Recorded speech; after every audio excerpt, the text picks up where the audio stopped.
Today's podcast is brought to you by Audible.com. Get a free audiobook download at audiblepodcast.com/Sorgatron Media. Over 75,000 titles to choose from for your iPod, iPhone, or MP3 player.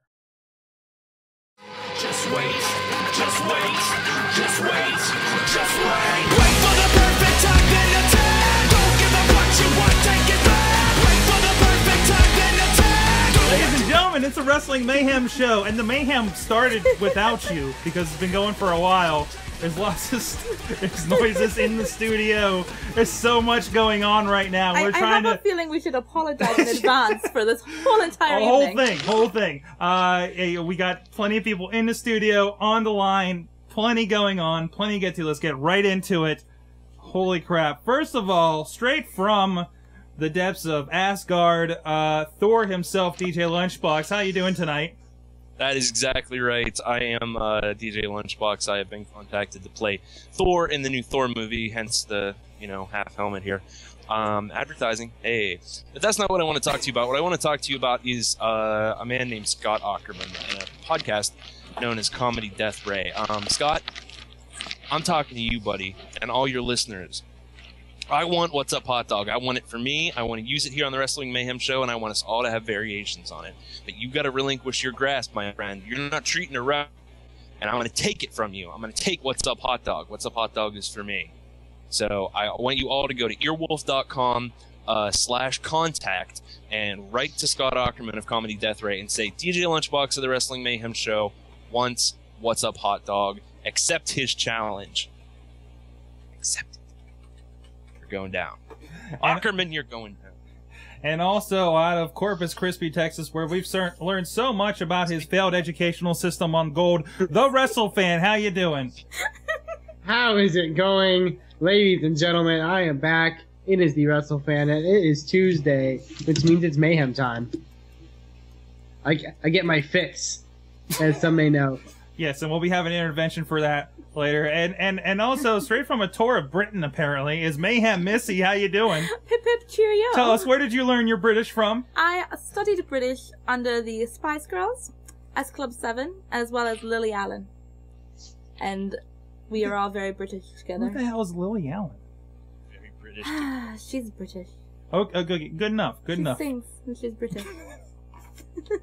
I would also like to point out to anyone that may have missed it that you said that WrestleFan was from Corpus Christi, Texas. Yeah, it's hot down there. Especially after that mercurial ejaculate. Yeah, they had to rename the city because of that. That's understandable. And then also on the couch, David DiMera. How you doing tonight? Oh, I'm doing fantastic. How are you doing, Sorg? Fine. Should I look, when I address you, should I look into the camera or look at you to my left? You can look at me. Just make sure you're talking into the mic is the only thing. So I gotta pull one of these? Yeah, you can do a little bit of that, yeah. Get my lean on? Yeah, because, I mean, it's not wide open like it used to be. You have to be kind of... Very direct. More direct. You got the golden mic, the new golden mic that we just installed in the studio. He has already fondled it for anybody that... He stuck it in his mouth. Yes. In his mouth. Sorg, you've stuck worse in other places. Whoa. D batteries. Wow. Okay. Yeah, we'll get to that in a second. And on the line, we got a fantastic picture of him. It's the only thing I could find. Jake Garrett from CountingTheLights.com, Pittsburgh indie wrestler. How you doing? I'm doing fine. How are you guys doing? Great. Thank you for joining us for this craziness tonight. Thanks for having me. Excellent. We're going to get right into the fan mail, and we'll be talking to Jake about all kinds of stuff here coming up. And I think that's going to be our indie minute for tonight. Of course, if you've stumbled onto this, first of all, I apologize for everything, except for the British accent. That's awesome. I do promise that we will deliver a fantastic show once you get past the fact that we are all legally insane. Oh, very much so. Never apologize, Sorg. Never apologize. Never. And never surrender. Never surrender. Of course, this is Wrestling Mayhem Show 260. You can find more about us at WrestlingMayhemShow.com. Twitter us at Mayhem Show, and you can drop a line at goodtimes@WrestlingMayhemShow.com or on the phone at 412-206-WMS09670 is how you could do that. And of course, you can 9670. Oh! Oh! And you can find us at Wrestling Mayhem Show, .blip.tv, on MediaFly, on YouTube.com/Wrestling Mayhem Show, or on iTunes. Just look us up. And, there's an iPhone app. Where's my iPhone at? Where is my iPhone at? Man, Mike's not here to back me up on this, but go on the iPhone store, on the Android store. We're still The Wrestling Show. You got one? I totally do not have one. What is that? What is I that? have Is that a flip phone? No, it's not a flip phone. Slides. That's a slider phone. It's not. Slides, and it has a $10 data package. But no apps. I can use mobile Facebook now. Well, she can't get the Wrestling Mayhem Show, but she can go on iTunes and buy it anyways for $1.99. And we appreciate your support if you do. And of course, you can join us live here 8 p.m. Eastern or so. Every Tuesday night. Somewhere around there. Or not. Live at sorgatronmedia.com. We got plenty of people in there. Hot Wheels joins us, Riz IUP, Zoli Knight, Bobby F. J-Town, Juggalo John, and a cast of others. Silent Ninja as well, sneaking around. It's a cavalcade. It is literally a cavalcade of stuff going on. We're still looking for faces, trying to do the new host initiative, I think we were calling it. We haven't talked about this for a while. Yeah, see, we're rotating things around. Got some new faces, including some returning ones right there on the couch. That's us. There you go. But if you've been listening for a while, interested, want to pop in, see if you can shoot the shit with us, let us know. Good times at WrestlingMayhemShow.com. Good times. Thank you. Somebody actually in tune. And we're doing LB, do we want to talk about this new initiative we're going to be trying here? Yeah, I think so. Basically, what it boils down to is we get tired, and sometimes we like to have a day off. That's a wrong initiative. No, the questions one. The Ask the Wrestlers one. Oh, I thought you were talking about the weekly guest host initiative. No. Because we do get tired sometimes. We do. Except for me, because apparently this show is cracked to me. It is cracked to him. Yes, it is a new initiative. Now we're sending this out on Twitter. Is that right? Yes. Basically, what we're doing is, what is it? Once a week, I think. Yeah, once a week, and we'll gather answers throughout the week. We're asking questions of any professional wrestlers that follow us on Twitter, or don't follow us on Twitter. You can answer too. And we're going to have basically like one big Wrestling Mayhem Show question every week, and we want you to weigh in. And is it this we're just aiming this at pro wrestlers, right? Yeah. We're trying to like kind of put a question out there, see if someone will answer us.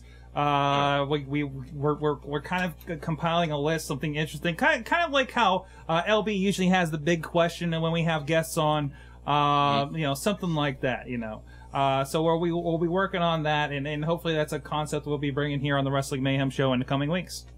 Yeah, absolutely. Excellent. I already came up with one. Oh yeah?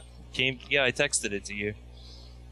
Oh crap! I need to check my texts. First. It's production night, Uh-huh. So let's get right through all the fan mail. I don't think there's any voicemail for us to play on the show, but we did get some questions via voicemail, which is a very good use of voicemail. Thank you very much, and please keep them under 30 seconds for us to play on the air.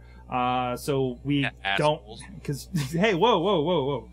There's just some people with a lot of opinions that like to share them, and that's fine. I love hearing from them, and I reply to them a lot of times in email, but just we can put 3 hours of how many people on. The Odin Son only has an attention span of 30 seconds. Big freaky. Is it? Hey. What?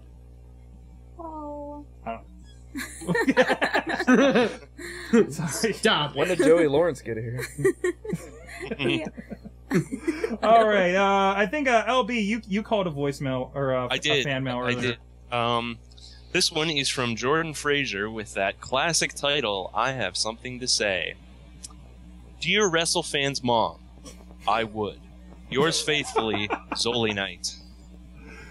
Oh dear. I think that's a good point to check in with WrestleFan. So how are the Mayhemies going? Well, the Mayhem Missie are going great. Yeah. I mentioned this before on the goal, but I will say it again. There was the open poll for most memorable moment. It was open to the fans. Just a heads up for anyone that may not know. The answer, WrestleFan's mom, is not acceptable. that will not be an acceptable answer. I think we should accept it. You know, just because it's your mom and you're running the poll, man. Don't be all. Yeah. I mean, some of us did like meet her, so that was a moment for us. Hi, WrestleFan's mom. Oh wait, we just missed her. There's the back of her head. No. I just. Hey. Oh, we missed her. I wasn't quick enough on the switch. Yeah. You won't. No. The answer's no. Come over. Tell her to come over and wave to us. Say hi to the fans. We did catch a brief glimpse of her. So this will be the Mayhem for 2011. It'll be great. And I apologize for everybody on audio for that. All right. We can post. No, we shouldn't post a picture. All right, I got another one. I got another one here from the Riz. He says, "How's it going, Bratwurst?" I don't really understand why he thinks we're a deli meat. We're not a deli. Okay. Yeah, thinking about topics for my emails to you guys has been tricky over the past few weeks, but this week I think it's clear to say that the topic is going to what the topic is going to be. So here's the top 5 lines that I will not say if I am to win a Mayhemmy, or in my case 2. Number 5, Shane Helms is right. Add my any stupid statement here. I'm sure Shane Helms has said it. Okay. Number 4, Vince Russo is the reason I started watching wrestling. Number 3, WWE sucks, PG sucks, TNA is better. Number 2, it's still real to me, damn it. He was on Tosh.0. Did anybody catch that? The best web redemption. The best web. Who got involved with that? No, Sergeant Slaughter. Coco Beware. We gave an award to Coco Beware. Okay. Million Dollar Man. Mm-hmm. No Virgil. There was no a Virgil reference. The economy was too bad for him to bring Virgil. It's a rough times for the $1 Million Man. Even for the $1 Million Man. I will say though, Daniel Tosh makes a great Ultimate Warrior. Yes. Yes, he does. Yes, he does. So it's very funny for any wrestling fan. Excellent. And number 1, Coke. Even though that would be highly entertaining for WMS Gold, that's Jeff Hardy's job. Until next time, I have to buy a tub of trophy polish just in case I sweep the Mayhemmies. Riz. So there you go. He's going to be sad to realize that there's no actual trophies. No, I don't think we've ever had. Even though there's a picture in the graphic. Yes. No. You get a picture. You get your picture. It is more of a verbal thing. Sorry. So going on from there, what else we got for fan mail? We got a Mad Mike mail. Who wants the Mad Mike mail? Absent. I'll take it. The absent Mad Mike for his Mad Mike mail. Mad Mike mail. Vote for me, or we'll find you and sleep with your sisters and mothers edition. Greetings, Mayhemers. Once again, it's the maddest of Mikes here to give you a rap, and my name ain't Dwayne Johnson, so it won't sound like crap. It's dashingest of the Mad Mikes. Sorry I can't grace you all with my presence this week. It's okay, put away the tissue box. I'll be back next week. Until then, I'm going to do something I never thought I would be doing. Here is the return of Mad Mike's Top 10 list. Top 10 things I liked about TNA. You read this correctly. Oh, man. Number 10. Oh, shit. The Hernandez Matt Morgan angle. Although I don't like how it started, racism, I do like where it's going. Now, if they'd only tie in that it was Matt Morgan who gave Hernandez a concussion, I'd be quite content. Number 9. Hogan pulling out his back brace. Wow, it almost would have been better if he indicated a cripple cart. Number 8. Bart Scott. Though I don't agree with who he chooses to hang out with, Matt Hardy. He was very charismatic, as most Jets are, and fit in well with wrestling. Plus, it did get TNA some great press on ESPN. Number 7, wedding number 1. Oh man, honestly, this stuff has been gold because it has been so over the top it works. Especially since they didn't even waste time and Angle immediately came to fight. Well done, Bit. Number 6, Jeff Hardy's entrance. Oh man, with the stage they had, actual arena lighting and everything, his entrance looked damn awesome. Must have dreamed it up when he was high. Number 5, Robert Roode's promo. Please someone let this man go up north. Number 4, the arena, stage, and crowd. Holy hell, it made TNA look legitimate. It made them seem like a real wrestling company, and the reactions from the crowd were great as long as they weren't piped in. The stage was phenomenal, and it even gave TNA somehow better camera work. Probably because they weren't able to get real crowd shots and looks at the arena, or they were able to get real crowd shots. Number 3, the knockouts. The Velvet Sarita match was short but passable, and the Jersey Shore angle was actually something I really enjoyed. Angelina looks like Ronnie in the situation beat her with a bat before she left the show, but that's besides the point. Becky Bayless is great on the mic, and the BPs always have been. It was nice to see all their interaction. Number 2, wedding number 2. Oh man, it was all the little things about this segment. Angle's lip twitching the entire time waiting to explode, Eric Young getting the ring from his shoe, Karen still having cake in her hair the entire time was classic. Yeah. Finally, Kurt Angle had a fucking axe. I laughed so hard I nearly pissed myself. And this is when Hogan decided to send out the celeb. That was classic awful TNA. Number 1, Eric Young. Every single segment he was in was just so fantastic. In fact, the past couple of weeks he has been great. I think he even wore the TNA title during the wedding, which was awesome. As far as the rest of the wrestling world goes, SmackDown was a bit lackluster, but I still love the angle between Cody and Ray. Cody has infinitely more personality than he was ever allowed to show in Legacy, and it's great he is getting this showcase. As far as Raw, it was certainly better than last week. JBL was an awesome surprise. It's a shame I knew what was going to happen afterwards, though. Here's hoping JBL will commentate or be a timekeeper or something. Michael Cole cannot be an announcer after this angle with King of Mania. He just can't. He is too distracting from almost the entire product now. The only time he didn't speak was during Taker's promo. Cena's second rap wasn't as good as his first, but it's probably because this crowd was way more pro-rock. However, Miz once again stole the show for me, attacking Cena right after the rap, and his extremely amazing promo was perfect. It was exactly what he needed to do, and honestly, I think out of the Rock, Cena, and the Miz has overall been the better promo guy, and doing the people's elbow was a huge capper to his speech. One last thing, Sorg, about the link, Sorg. Let me stop you there, WrestleFan. Well, basically, the Big Freaky, a lot of people, maybe don't get his voicemails like we do. We stuck him on the end of last week's show. But basically, Mike's responding to it. Mike works the job.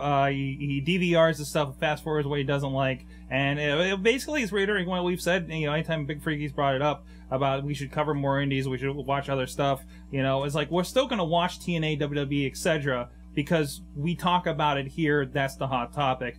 For better or for worse. As far as covering other indies, and he brings up a good point. Freaky's usually pretty good about saying, hey, this happened in AIW, this happened in Ring of Honor. Bobby F. J-Town, Mike points out, has really exposed us to AON, and to the point where we've caught the attention. I don't know if you guys got the email this past week. I think the promoter from AON has contacted us. So we might see about a little bit more going on with them there. Apparently Manchild does not speak, but I think he has an interpreter of some sort. So we'll see what we can do with that.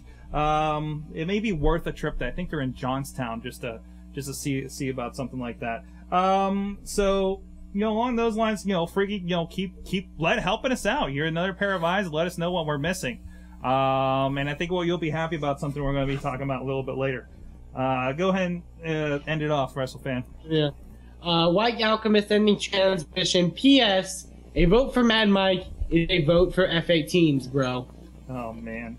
And also, he sent us an Ultimate Warrior or Charlie Sheen link. That I got 14 out of 18. Awesome. And I do believe we have that link at delicious.com/wrestling mayhem. Does anybody have any comment on that? I give him a lot of credit for giving us some positive stuff about TNA. Yeah, and it was a good show. I definitely agree that one of the reasons it was so great was the fact that it wasn't in a soundstage. It was a different crowd. It had a different feel. Yeah, absolutely. It looked like they filled it so they can prove that they can do that on the road when it's not a free ticket at Universal, So, right. I mean, and I think they could have done this like a year ago, But I mean, they have the opportunity now, and I hope they continue with it. Excellent. I know we have two quick reports from AON and ROH. Do you want to do highlights of those there, WrestleFan? Well, we did see from the ROH report that from Big Freaky, the whole it was recapping ROH's past HDNet show. I'm not going to go into the whole recap, but I believe their final show is coming up next week for their shows on HDNet, so that's something to look out for. I know they will have the finals of this top prospect tournament featuring some of the younger stars of ROH. If you want to check that out, definitely look up on that more. Go to rohwrestling.com. And AON report that was sent in from Bobby F. J. Town, very good. It pretty much runs down the card for their next show, Final Passage, Johnstown Pascarilla Center. If you want to check more information on that, you can go to aonwrestling.com and go support them as well. Excellent. I think that's pretty much all we have for the emails. We had one last thing that Big Freaky did send in, and look, we can do kind of video now. So here's a little bit. Check this out. Zack Ryder's been doing these awesome videos. He hasn't been, he even makes mention about how he hasn't been on TV for several weeks. But he's done these videos. There's him pulling out the lightsaber. Darth Ryder, I think he's calling himself in this one. But go check that out. It's literally just him and a camera. It's like no production value to it. The Long Island Story, episode 3 that Big Freaky passed along. I've been checking these out. They're pretty cool. Kind of reminding me of when Johnny Gargano was doing his series of videos before he got signed to Dragon Gate or something. There's some good stuff, and hopefully that's something that'll help him out in the long run. So there you go. That's great. And I think that's wow. That was probably the smoothest fan mail we've had in a while. And full. Holy crap. So Jake, are you still there? There's minimum yelling. Yeah, minimum yelling. Jake, how you doing tonight?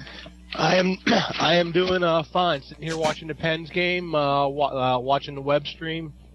Excellent. How are the Pens doing so far? They're doing quite well. They're up 3-1 with 3 minutes left in the game. Against Buffalo? Good to hear. Yeah. Excellent. My wife is not going to be happy to hear that. But, she's from Buffalo area. She's used to failure. 4 years in a row. This is the night that she decides to stream it upstairs. Watch.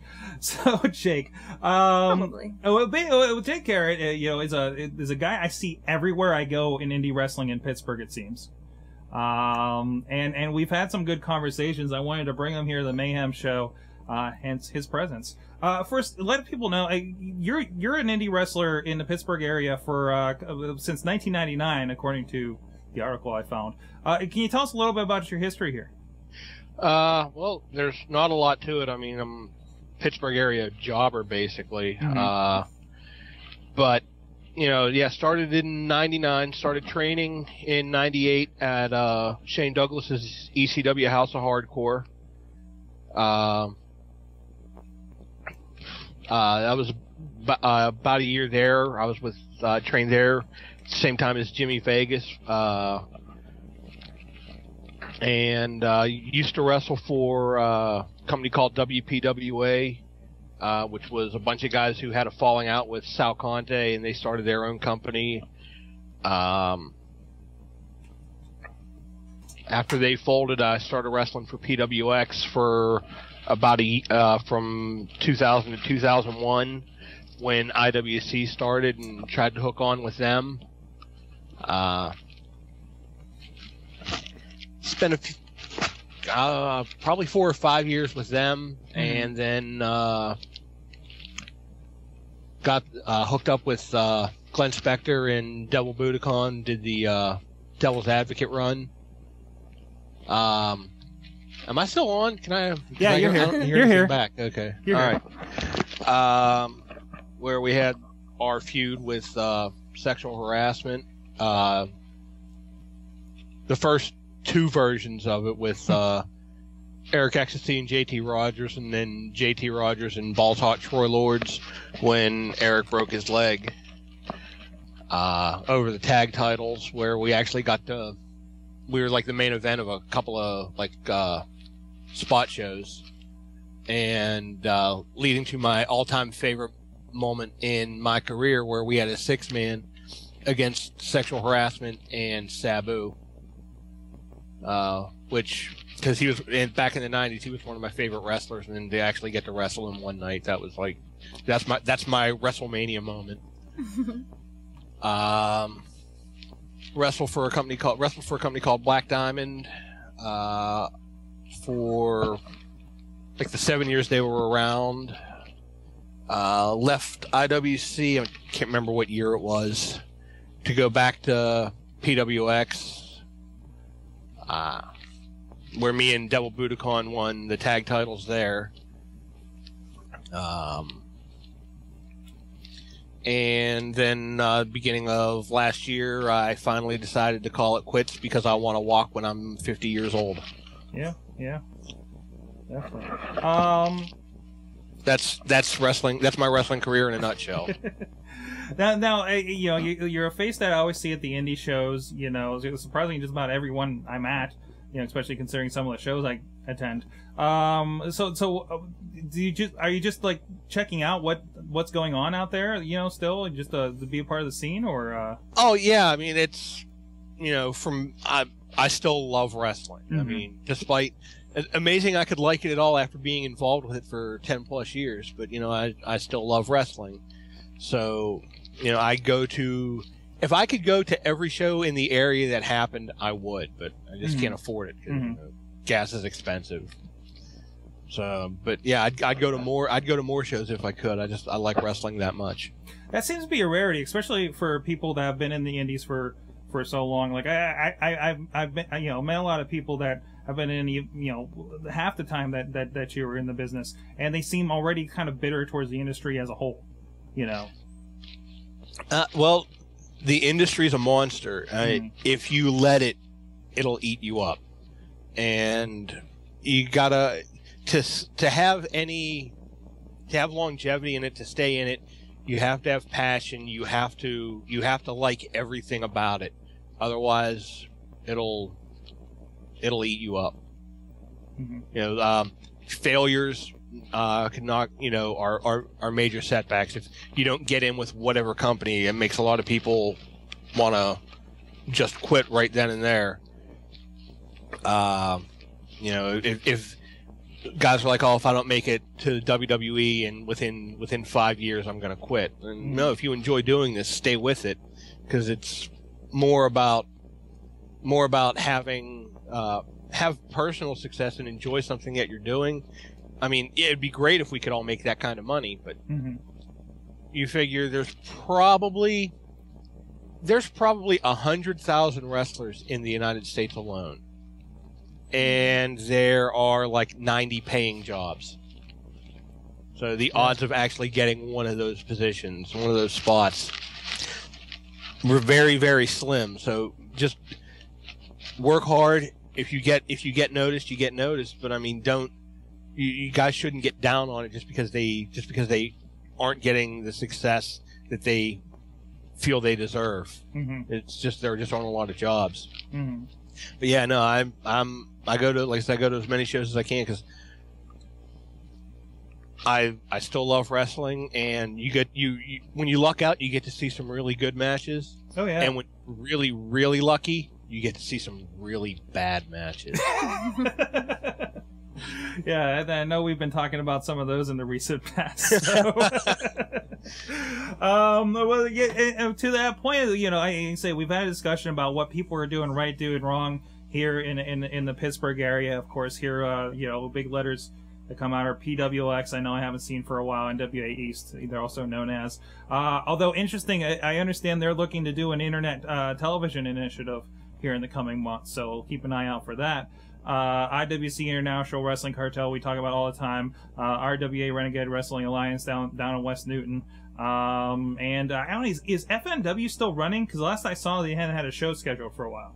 I don't know when their next one is, but they ran about a month ago. Oh, did they? Yeah, they had a show about a month ago. Because I know they've been running north of the city. I have some friends that are like just down the street and I could never get out to it. But I mean, so we got 4 companies. Yeah, it's I don't know. It just seems like it's a 5. 5? KSWA that runs in Lawrenceville. Yeah, KSWA is one that's never on my radar, and I don't know why. Go check them out. I mean, it's okay. It's not the show that IWC is. No, but they get a big crowd. Yeah. It's an old school feel, and to me, this is the most important thing. They have beer.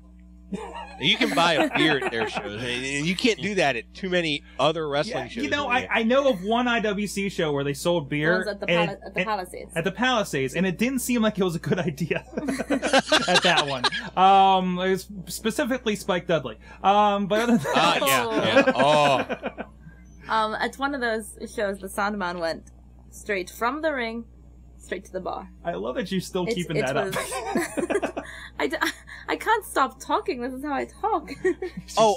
I'd like to point out that when you put the icon banner up with Missy's name on it, she spells her name with a Y, but your banner says IE. Yeah, I'm pretty sure she. What? Can you explain that? I was IE with the username on Twitter. The old place we used to be. We don't speak of it because we're on Justin TV now. But the username was taken. Username was taken spelled with a Y, so I spelled it with an IE. And I just anytime Sorg, I see it, I thought that's how we do it. I thought it there works. was. It works. I thought there was more reason. I'm not particular. I don't get bothered about it. You can keep your comments to yourself, Mr. DiMera. Fantastic.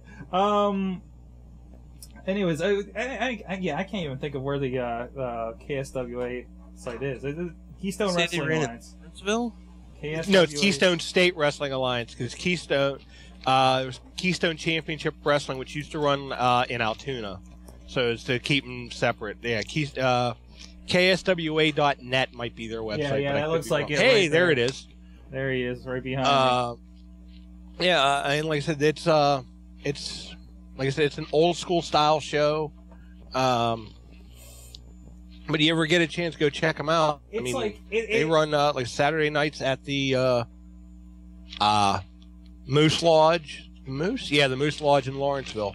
Wow, it's like that best kept secret here of wrestling here. That's like the fucking banjo over at the Elks on the north side. They got to be lousy with hipsters over there. Yeah. Tremendous. Well, I got. It was, other than that, like, you know, what else is sticking out in your mind of people doing it right? We won't rag on the people screwing it up for the rest of us right now, unless you want to. Who else sticks out in your mind in the area that's doing great things right now? Doing great things, or doing good things? I don't know. Do we have a lack of great? Do you think? Yeah, I think we in my opinion, we do have a lack of great. And the numbers say what's great as opposed to what's good. Back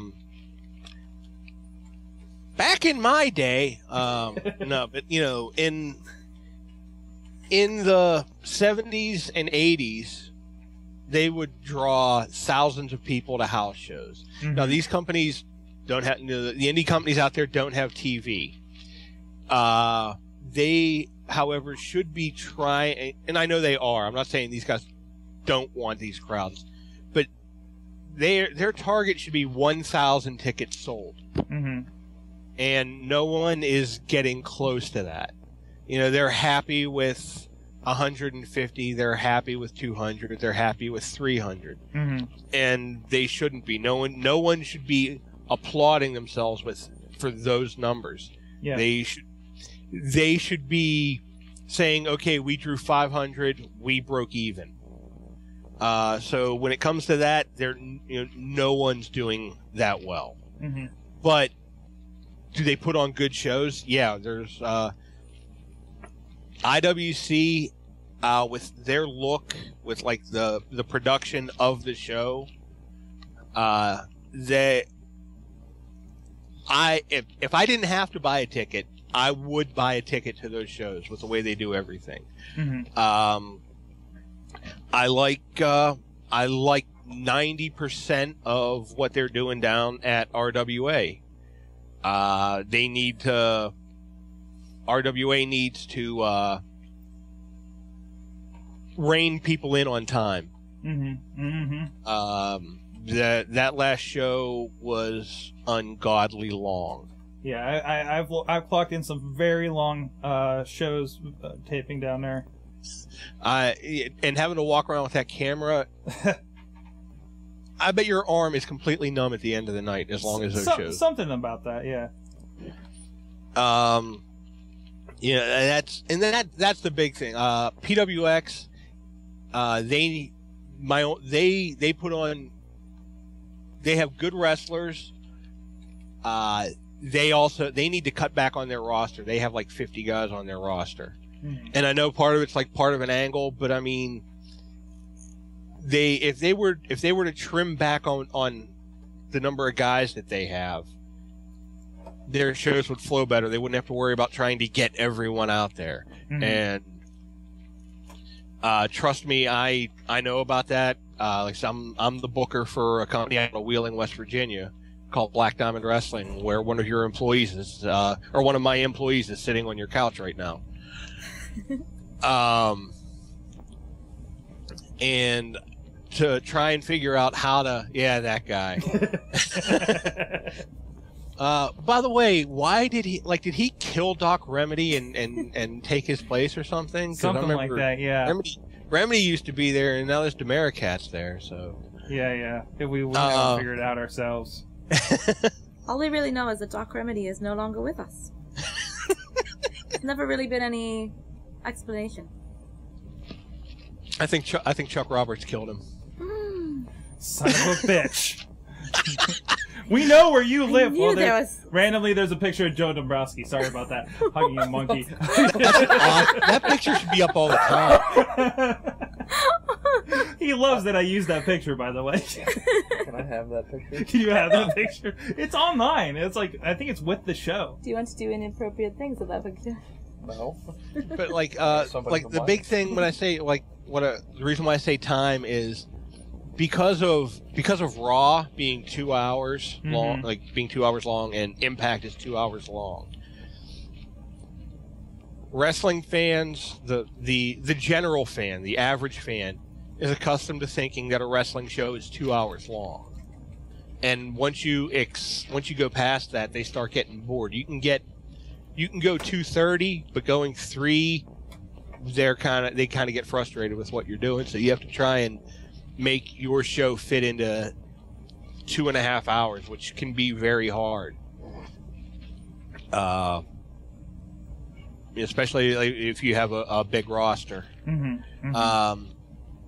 One thing, if they have the ability and the facility to do it with the appearance of the show, you guys been to IWC, how they have the lighting set and they kill the regular house lights and just the ring lights. You look at Ring of Honor. I know I didn't attend it, but they were in the same facility at Core Time Sports Center down there in Elizabeth, and I believe they had a curtain around the entire thing. And I see this on other DVDs too. So they make painstaking effort to make it not look like the high school gymnasium that they may be in, or the Moose Lodge that they may have booked for the time. To make it look like a production and hide the basketball hoops and everything that you would normally associate with indie wrestling.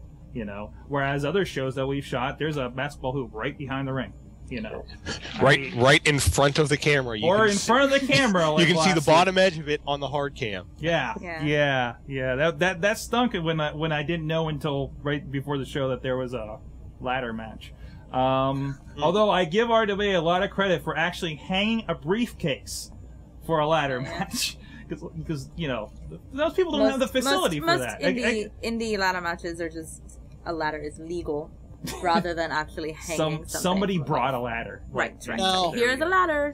Here's my take on that. One, okay, I'm deathly afraid of heights. Okay, I'm not afraid of heights. I'm afraid of ladders. I don't trust them. I think all the ladders in the world are conspiring against me to kill me. But yeah, so I would not want to climb a ladder. So if you're going to say it's a ladder match, the promoter says, "Hey, we're going to do a ladder match," okay, or the booker says, "Hey, we're going to do a ladder match," and okay, well, why am I going to climb this ladder? Well, you have no reason to, just to do some interesting spots. Yeah, F you, I am not falling off of a ladder. Give me a reason to climb. Hang something over the ring.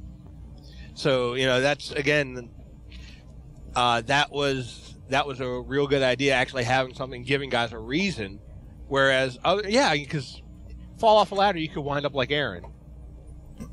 Oh, that's for those who don't know, that's Hot Wheels terrible. that's in the chat room. It's been on the show before. Ouch. Yeah. Hey, you're right. Hey, me and him are pretty tight. We're from the same hometown. Excellent. So we went to the same high school. Just not at the same time. Oh, go ahead. It was either the first or second RWA show that I went to. They did something really, really interesting.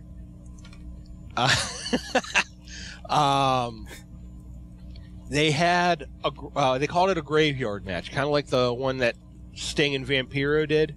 Okay. Where the night before they went out and shot video of guys fighting in a graveyard, and they went to show it on a screen during the event, but the lighting wasn't right in the building, and then it ends with the bad guys running away from them, come running into the building, and they're showing the video on the screen, and the good guys cut the screen down, come charging through, and they continue on with the match there. And wow, it was an interesting idea that because the lighting in the building didn't come off as well as it could have, and the fact that after watching, say, 15 minutes of on-video action, they did another 20 minutes live in front of the crowd. That didn't need to happen. They could have gone to the finish quicker instead of drawing out the show. Oh, and when you have a guy bring out a sword on a show where the match has no rules and he doesn't cut someone's head off for the win. Yeah. Even SJK knocked out Shirley Doe's eye with the sword, and he was the good guy. Yeah. Well, no, the good guy had the sword, but he should have cut someone's head off or stabbed them or something. And or at least tried to. Didn't happen. Right? That's a letdown. If I see a sword come into play, I'm expecting someone to why didn't Legion of Doom use those spikes just once? Like I don't think I ever saw them. Yeah. I know they actually when they were 6-man tag champs with Dusty Rhodes in the NWA, when they turned on him, they pulled one of the spikes out and started digging it into his eye. Oh wow. Yeah. Oh yeah, I remember that. And that's why they got safety spikes when they went to WWF. Most likely. But that's they what got they safety were. spikes They were because Hawk kept himself. They were just like giant rubber spikes. And we're like, well, that's a little. Then I'm introduced to them, of course, in WWF growing up with the safety spikes, which is I always refer to them as now. And then you see like old NWA, WCW stuff, and you're like, wow, that looks even cooler. They were all polished up and everything. It's like, where did this go? Did this not come in the contract? Instead, they got the stupid puppet. That was the worst ever. Yeah. Rocco. Because Legion of Doom needs to be kid friendly. So some of this stuff actually leads in a little bit. Big Freaky, of course, left a voicemail, as he's one to do, and he had a few questions for you. I have written down here. One of them was your thought. We talked about the ladder match, about is that really worth it? On an indie show to potentially be that hurt from something like that. What are your thoughts about some of your colleagues doing stuff like that and half breaking themselves to get a little bit of attention? I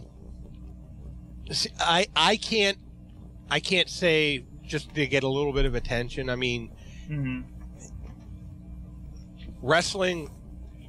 professional wrestling is somewhat ego driven. It has to be like there has to be the I want to do this. Be a big fish in a small pond. Be the guy that everyone talks about when they're going home from that show. Like I said, I myself, I wouldn't do a ladder match, but when I was younger and healthier, I used to do the cactus elbow from the second rope to the floor all the time. Jeez. So when your adrenaline's up, you're willing to do things you like. I'm not going to say, like, right now I wouldn't say jump out and take a 6-foot fall onto a hardwood floor. But in a match, well, that's a different story because I'm excited. I want to make a good show for the crowd. And you can get in wrestling, you can get hurt doing the simplest things. And you could be fine taking insane bumps. It's just when your card gets punched, your card gets punched, and there's nothing you can do about that. Do I think guys should tone it down if they're in front of a smaller crowd? Yeah, because they're not going to make as much for it. But again, there's also the personal desire to want to compete in that kind of a match, to want to do the crazy stuff, to be the guy that people remember. So I mean, it's all in how the individual feels that day coming into the match as to how far they're really going to push themselves. Definitely. Big Freaky also mentions, and this kind of covers in our indie stuff for this segment, but NWA Hollywood, I'm sure everybody's heard, if you're listening on the internet, Colt Cabana is the new NWA champ, which is, pretty, you can debate, I guess, your take on, if the NWA, their relevance these days. But pretty big deal for Colt Cabana. What do you think about that? And especially him being a, quote, comedy wrestler, getting a big title like that. Well, any company would want to put their major title on whoever is their biggest star. And this is not a knock on Adam Pearce, but Colt Cabana has more name recognition, so they can get more out of him being champ than they can out of Pearce being champ, in my opinion. Congratulations to Colt, because I've known him since I met him back in 2002. I've known him since me and Shirley Doe took a trip out to Ian Rotten's. He's a good guy. I'm glad to see him doing well, and it's awesome to see a guy like that become the world heavyweight champion. That is, in my opinion, that is still the title that people should want. That is, it's since 1903 that was the world heavyweight title, or 05. Definitely the most storied in the industry. Yes. Excellent. And aside for that, there's another one from, of course, Big Freaky, like we talked about a little earlier, is big on calling us out about stuff. We've had some harsh comments for TNA here. I think we've called him a glorified indie in the past weeks. What do you That's think? an insult to indies. Oh, okay. I think we just got your answer then. Well, no. Finish the question, then I can give you some detail on it. Well, yeah. What do you think about that? I mean, we've had in AIW, Kevin Thorne, I think, put out the article saying that. John Thorne? What's that? You mean John Thorne? John Thorne. I'm sorry. Kevin Thorne would be the vampire guy. Yes. My bad. Yes. I feel bad. I talk to the guy on Facebook all the time. But and I told him I agree with the. I'm sorry. I disagree with his statement on this. That TNA is not a step up from an indie like something like AIW. What are your thoughts? For the wrestler or for the fan? For the wrestler. It is if you have a contract. Otherwise, it's the same, because you're getting paid on a per appearance basis, as opposed to you get a contract, you get paid whether you're there or not, whether they use you or not. So I mean, that's you know, the big point there. TNA has so much promise that they don't know how to deliver. They have a ton of amazingly talented wrestlers that they're afraid to give the ball and run with. Instead, they'd rather pull stars from the WWE who don't give a damn anymore and still want to collect a paycheck, which takes money away from the company. And it's as long as they'll be around as long as Dixie Carter's dad wants a tax write-off. And that's the truth. So that money can continue to hemorrhage money for another 100 years. But as long as they won't ever get to take that next step and become competition to the WWE, as long as they are happy to play second fiddle and use cast-offs, as opposed to give AJ Styles the ball and really let him run. Stand behind Beer Money. Stand behind, Kaz. Everyone who's been there from day one. Instead of getting, they give them a little, and then they're like, and as soon as it doesn't get over as huge as Austin 316, they're like, oh, we got to pull the plug on this and go with something else. Mm-hmm. So in that sense, a place like AIW, all the big indies in this area, every company like that they're equals. They just have national television. But when it comes to getting paid, TNA's a little better. Mm-hmm. Mm-hmm. Mm-hmm. Definitely. All right. Well, thank real quick. I wanna mention your project. You're working with CountingTheLights.com. Can you tell us a little bit about this? Well, you can see the picture, a legit shoot like the time when Sonny hit Farouk with a brick. It's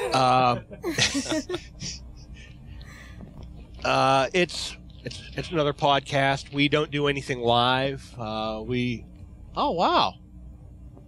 I haven't seen it this week, so that's... Yes, for you on the audio, there's a picture of 8.5 Meng. Yes. That's pretty tremendous. Yeah, basically, it's all we do is we shit on wrestling. That's what we do at Counting the Lights. I mean, you can see someone watches each show and writes all the TV that's on major network available. Raw, SmackDown, Superstars, TNA. I don't think any of us have HD nets. That's why there's nothing about Ring of Honor. Yeah, I had to cancel mine. Well, they only have one more anyway. So. Yeah. Nothing against Ring of Honor. I mean, it was a great show. Just can't pay that bill, man. Yeah. But and apparently mine was the number they needed to keep a contract. I'm sorry, Ring of Honor. I'll buy the pay-per-views. I swear. Way to kill the company. They'll do fine. They will do fine without TV. Oh yeah, they were doing fine without it before. I think as we talked to Dave Lagana last week, I think I think they're doing a great thing with pay-per-views as the next step and something to kind of curtail the pay-per-view market, which I know they've tried. Then they're always going to be where you say the real fans of wrestling or whatever may go. So I mean, and that's fine. That's definitely fine. Maybe they'll get another deal more lucrative. Remember, TNA started on Fox Sports after the pay-per-views. Mm-hmm. So actually, they started out as weekly pay-per-view. As weekly pay-per-views, Fox Sports, Spike TV, and we all know from there. But it definitely sounds like a Spike-filled website. I think Krasman is involved with it. Yes. Yeah, Brian Krasman. He's one of our writers. He was.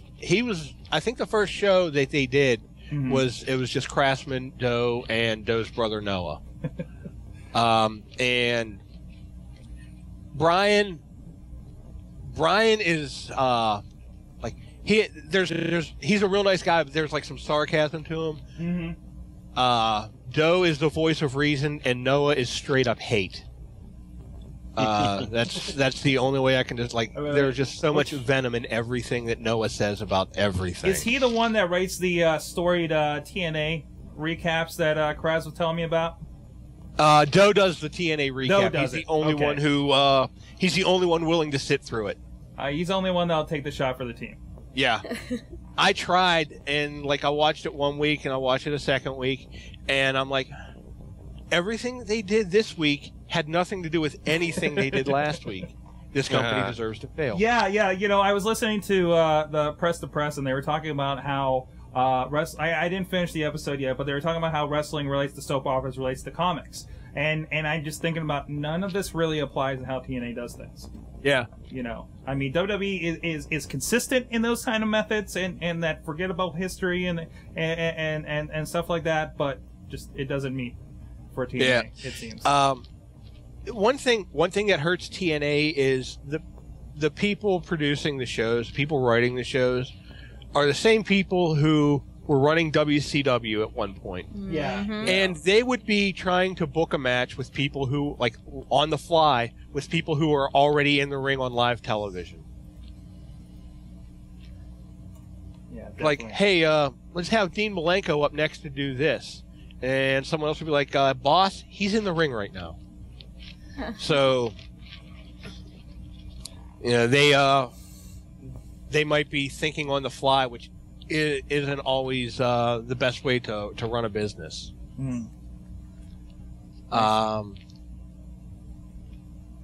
Yeah, that's.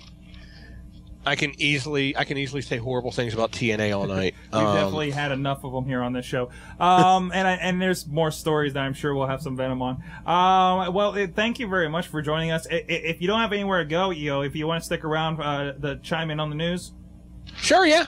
Excellent. Well, guys, Jake Garrett, check out his site. I keep going to the wrong thing. I'm sorry. CountingTheLights.com, and we'll be right back. Here's a little preview. And don't forget blackdiamondwrestling.vze.com, I think it is. Yes. Oh, I had that up here.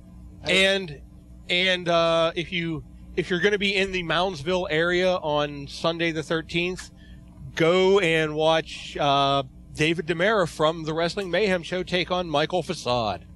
Ooh, are you going to match him in his flippiness? Not at all. I will attempt. I will be sure to ground him as much as I possibly can. Oh yeah. I mean, is Facade showing you the ropes? Any showing you how to walk the top rope or anything cool like that? No.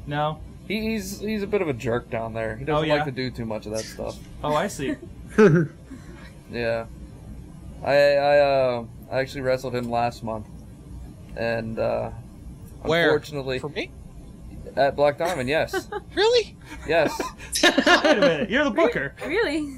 Yes. What is this, TNA? Oh, no, but here's the thing. I had like a lot of no-shows the day of the show and had to change stuff up. So. Yes, I wrestled Michael the Bomber Facade at the last show. And, oh, wow. He expect more of the same. He unfortunately caused me to tap out with a seated cattle mutilation. Oh, wow. It wasn't pleasant at all. Okay. I might have to change that now, because unless you want to work him again. Whatever you want, Jake. You never know what's going to happen day of. Never know what's going to happen. Nope. Excellent. All right, we'll be right back. Here's a little bit of the crazy insaneness and the development of an accent for Wrestling Mayhem Show Gold. Please check that out. We'll be right back. Next to the sun, no girl could ever touch him. He longed for human contact because, I mean, Mercury, if you didn't know, will make you a retarded person. Still training at the end of the show, and Flexer's like, hey, can you get up in the ring and take a couple of bumps? And I knew exactly why Flexer was asking me. Out for us being late. So we'll see how that goes. Christy Hemme looks like a beta fish. Fuck the devil. That's what she looks like.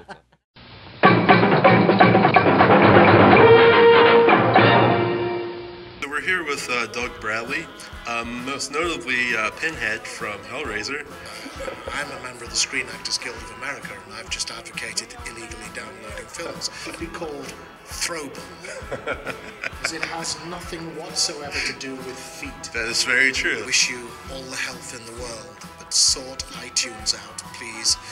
Find more of this and other shows at sorgatronmedia.com. We are back, ladies and gentlemen. It's a Wrestling Mayhem show. Jake Garrett's still on the line with us, and breaking my kayfabe on the gold. Yes. Yes. What's kayfabe, Sorg? What's kayfabe? We'll tell you when you're older, WrestleFan. Okay. That's just exactly what I was gonna say. Tremendous. Everybody's still here. David DiMera and Mayhem Missie Odin's on the gone, couch. isn't he? Odin, are you still here? No, I'm still here. Okay. You're supposed to leave like 10 minutes ago. Do you gotta get out of here? I do actually. I have real life person work in the morning, but thanks. He has business in Asgard. That's true. He's I have implying business this in is Asgard. I fake. have to go and figure out why Heimdall's a black guy. So he just decided to be black one day. And I guess I have a lot of paperwork to do. So yes, thank you. We'll see everybody next week. Go to thoughtfulriot.com, twitter.com/DJLunchbox. Thank you very much. We'll see you, DJ Lunchbox next week. It gets brighter now. Oh, there he goes. There he goes. All right, excellent. Well, let's get into the news. It's probably for the best. So, well, you know, it worries me while we're talking about DJ Lunchbox about how he's become so meh about TNA. He doesn't get angry. He doesn't get happy. Obviously, he's not going to get happy about it. But he's just like become so desensitized. I wonder if he's on like Xanax or something. I'm going to go with desensitized. Desensitized. I mean, you can only eat so much. I mean, this is kind of gross, but I mean, if you eat shit every day, eventually it's no longer going to taste like shit, and it's just going to taste like some ooey, smooshy substance that you're consuming. I would learn to push myself away from the table. Speaking of That's revolting. Speaking of eating every day, I had a kind of a revelation. Now we've all been talking about like The Rock and John Cena and this stuff going on. We got the raps back. We got the Shih Tzu references and talking about poop again from John Cena. But I don't know. For me, you know. Don't forget masturbation and blowjobs. There was masturbation and blowjobs. Thank you. And pearl necklaces. And pearl necklaces. That was good. Now, these are pretty childish. You know, it's wrestling, whatever. But we haven't had it in so long in WWE. Does it seem like it has more of an edge because we haven't had over PGs? Like, you know. Oh, absolutely. It's like what I've said before. I think it means more every time they do it, as opposed to when a wrestler cuts a promo and every other word is either ass or, you know, fuck or whatever. Yeah. I mean, we were so. Go ahead. That is a great point. Putting over Black Diamond again. Of course. We have like this isn't from me. This is from Rick Diamond, my boss. But we try and keep it somewhat PG, like the language. So it's one angle we have going. The beginning of the last show, I had Gory go out and cut a promo, and I said, "You can say anything except fuck."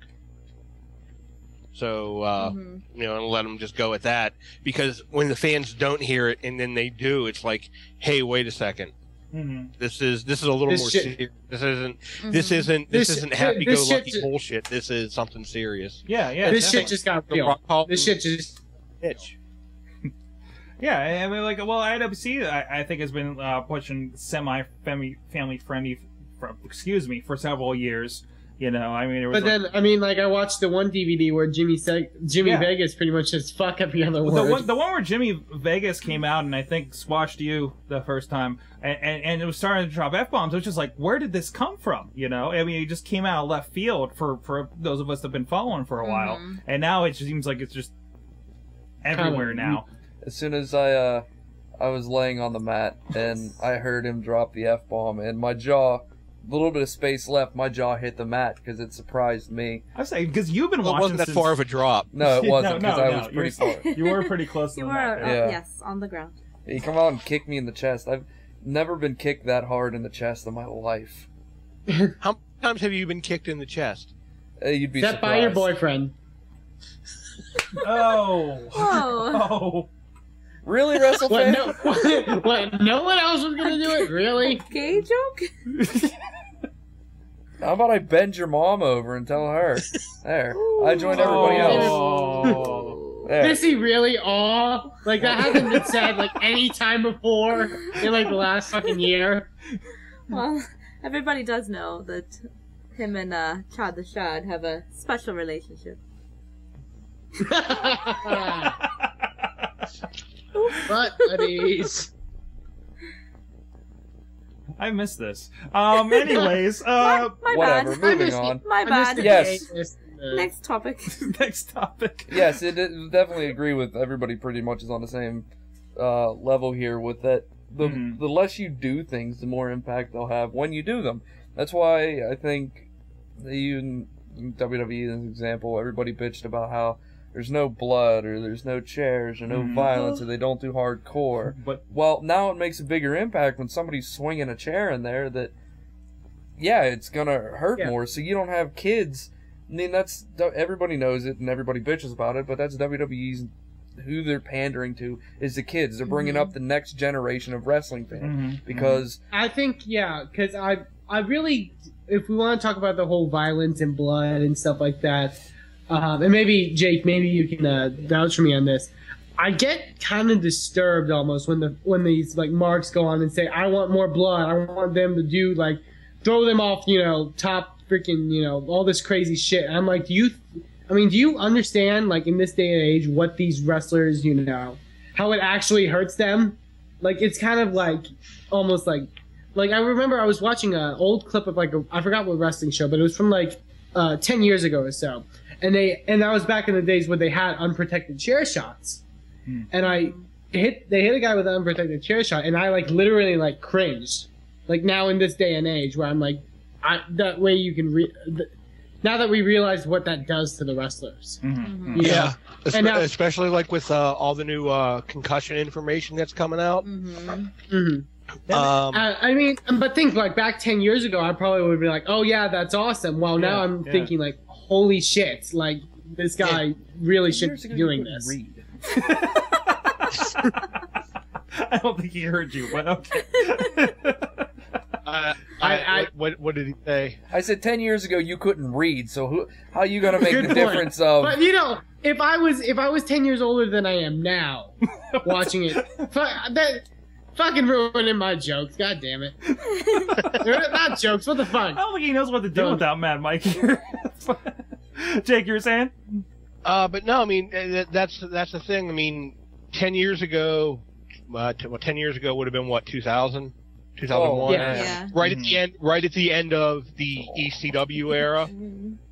Yeah, the Attitude Era and everything. When ultra violence was the alternative to what you were getting on regular television, and then they started borrowing from it, and you were seeing, like I said, a lot of chair shots to the head, a lot of then they started changing it up using a belt shot. And I never bought those because you just couldn't. To me, there wasn't enough force on a belt shot to knock a guy down. But then, post Benoit, you don't want to see guys getting hit in the head. God no.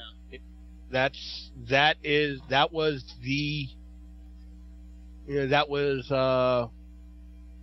what's the phrase I'm looking for here? The turnkey moment. That was, hey, wait a second. Yeah, this guy's brain was so messed up. That he really didn't know what he was doing, and then look at the end result. It was like the industry wake up call, Yeah, it's like, and now we're like, how much did we, how much came from Rob Terry's bleeding headshot he got about a year ago, Yeah, right. It's like Ken Anderson a couple of months ago on TNA. With a legit concussion, which they turned into an interesting storyline. Yeah. I mean, I give them props for giving attention to it, but considering that they've been kind of the culprits in recent times, I don't know. You got something? I also think another one of the influences has become trying to make wrestling. Everybody knows that it is stage scripted to a sense. But trying to add back the realism that was lost during the Attitude Era, like Jake was saying, where the weapons were being used so blatantly that it became almost to a point of is unbelievable. But now that you have the uprising of MMA, where it's a legit competition, that you don't want to have guys like John Cena take 5 chair shots to a head and then shrug it off like every John Cena match he does, but shrug it off like it's nothing to do and then go ahead and be celebrating at the end of the match and everything. It's you just lose that, because then it's just so unbelievable whenever you went and watched I can't think of it, Tito Ortiz versus somebody, and he kicked him in the head and legit KO'd him. I have a tape around here of the very first UFC where there were absolutely no rules to begin with, and the guy knocked the guy down and stomped on his head. The guy was on his hands and knees, and the guy just slammed on his head with his foot. And they called the match, and the guy's like, "Hey, there's no rules." It's like, yeah, but we don't want a guy to die, you know. And obviously, UFC's had a lot of pains and had their growing pains to become a legitimate sport to the stage they are now. Now, I think it's interesting in comparison. We're going from PG to I don't know if it's just into WrestleMania or if this is going to be a shift, in general for them to back to the kind of edgier stuff we seem to be going. Now, didn't this also kind of happen in the 90s where we had mid 90s WWE was a glorified cartoon, with the characters that they had. Yeah. I mean, Max Moon, end of story. Right. Wait! Don't shit on Conan when he was at his best. Hey, I'm not saying that Max Moon isn't the shit, but I think it still illustrates my point. But come on, man, the guy had a jetpack in the 90s. He wins. That is winning. But at the time, T.L. Hopper, who was Dirty White Boy Tony Anthony, and he comes up north and he's a plumber eating poop out of a plunger. Right. Whatever the hell they did to Farouk. Good God. Didn't they give him a weird helmet? That, gladiator helmet almost. Yeah, it's something with the brick. Yeah. but then you had the rise of ECW, the grown up version of wrestling, right. and that nobody was doing that. WCW wasn't doing it. Then everybody you can say stole from them. And it became a big thing and just made ACW look better for being the innovators. Wrestling's sort of just following the trend of society. Is that yeah. As society demands or wants different things, wrestling always seems to find itself bending to society. We live in such a society too, where everything you have to be so politically correct. You can't look at a kid sideways without their parents wanting to sue the shit out of you for everything you have. And then part of that cycle, WWE as the winner of the Monday Night War or whatever became the target, and therefore they had to level off their stuff to combat that. As a big company turning into an IPO, now they have to answer to stockholders, so they're responding to all that. It's not just Vince making decisions anymore. I read an article about that where I forget who it was, but they actually recommended the purchase of buying WWE stock. And the fact that, sure, it's wrestling and whatever else, but the World Wrestling Entertainment is such an successful company and entity on its own that to invest in it, you can make money on it. And they're growing. I mean, they're moving into Hollywood. Growing. I know they've done a shift, of course. We've seen this is the third. I actually started watching the first half of The Chaperone today at lunch on Netflix because it just came out today. Did you want to stab your eyes out? No, it's not that bad for a movie. I mean, it's obviously skewed to kids and stuff, but I mean, it's honestly a better movie than Knucklehead so far. Yeah. So far, I haven't finished it. Really? I thought Knucklehead was good. Knucklehead's good for what it is, but I still think this is a better movie. What would you rate better, The Chaperone or Indiana Jones and the Kingdom of the Crystal Skull? Ooh. That's just on the other night, too. I know, that's why I watched it for the first time. Yeah, what'd you think of that? Fucking ridiculous. when Indy's the chick drives the boat car off the cliff, catches the tree, falls the tree all the way down, drives off into the river, and then the tree smacks up and knocks all the people. Get the fuck out of here. You know what? Wait, that's over. So, wait. So you're saying that you find that unacceptable.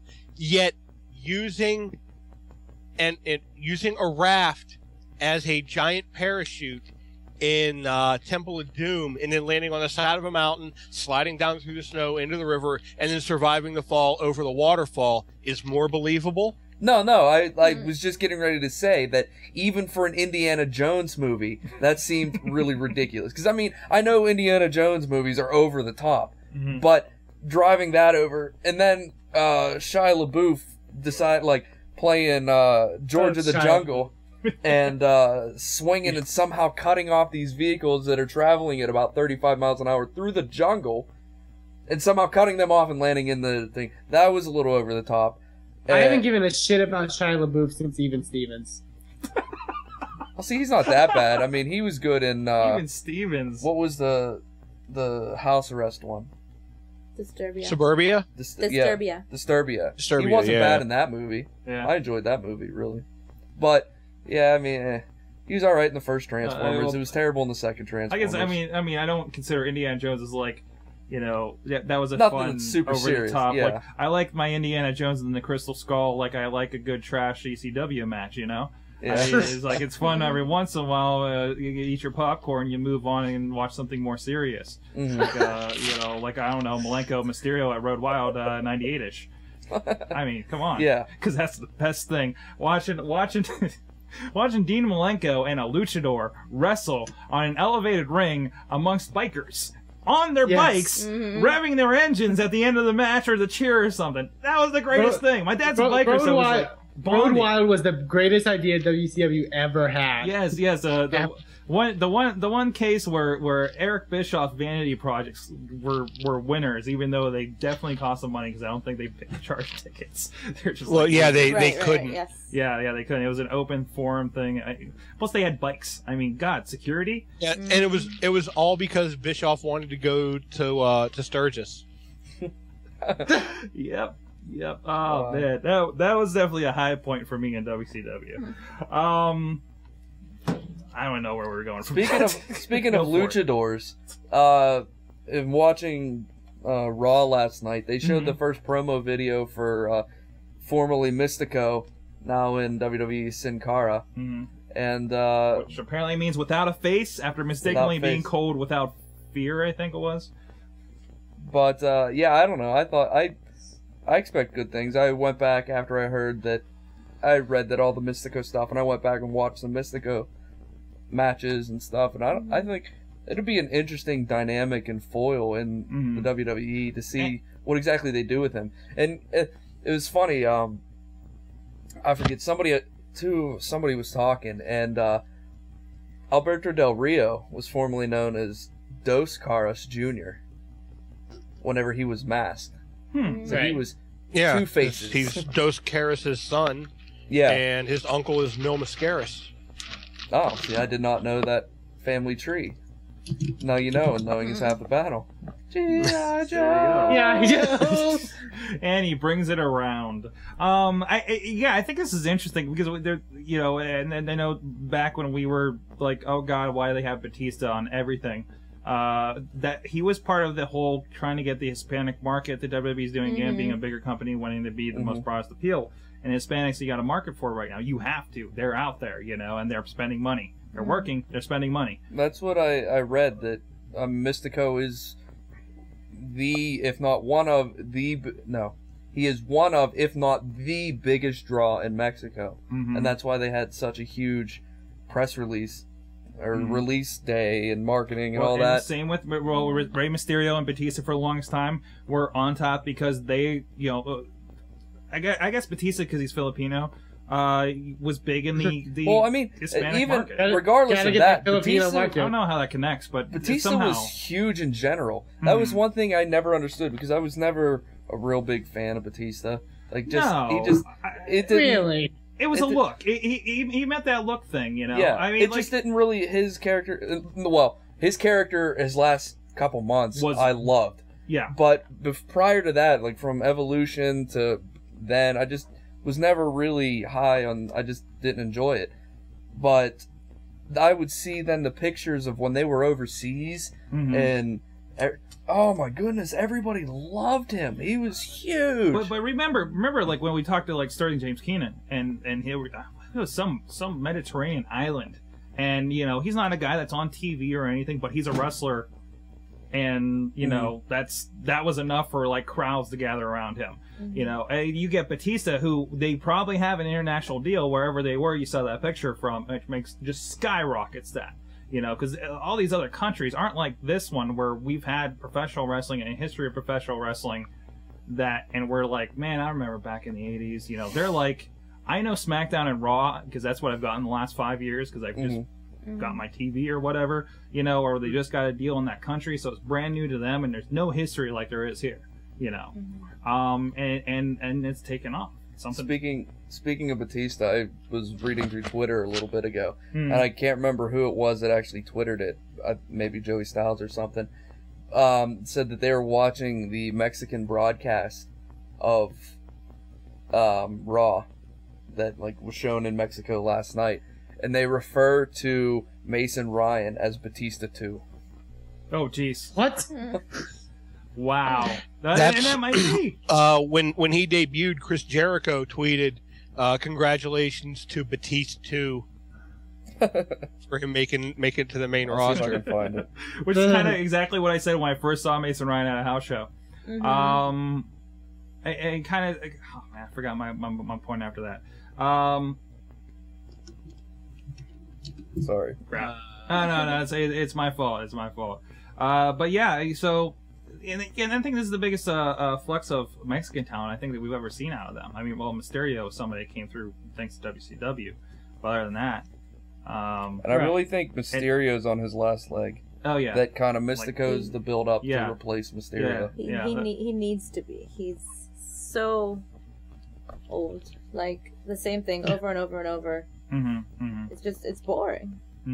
Anyway, well, you know, being around as long as he has been, you know. Yeah. So. Yeah.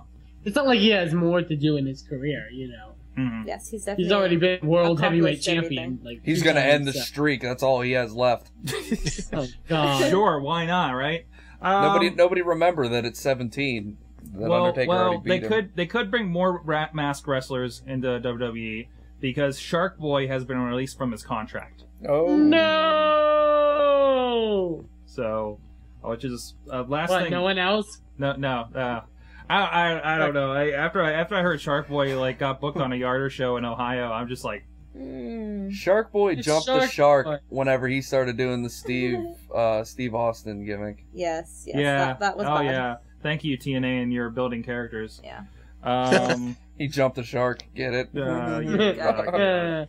Horrible puns. What was it? Fish juice, fish oil, or something. He would chug. It was clam juice. Clam juice. It was God. fucking clam juice. But Tell him the fuck off. I guess it says in this article that he's been working as an unmasked wrestler on like house shows and stuff too. So for WWE, for TNA. Oh, for TNA. So, up until this recent contractor. I heard someone say though that he was working as a referee.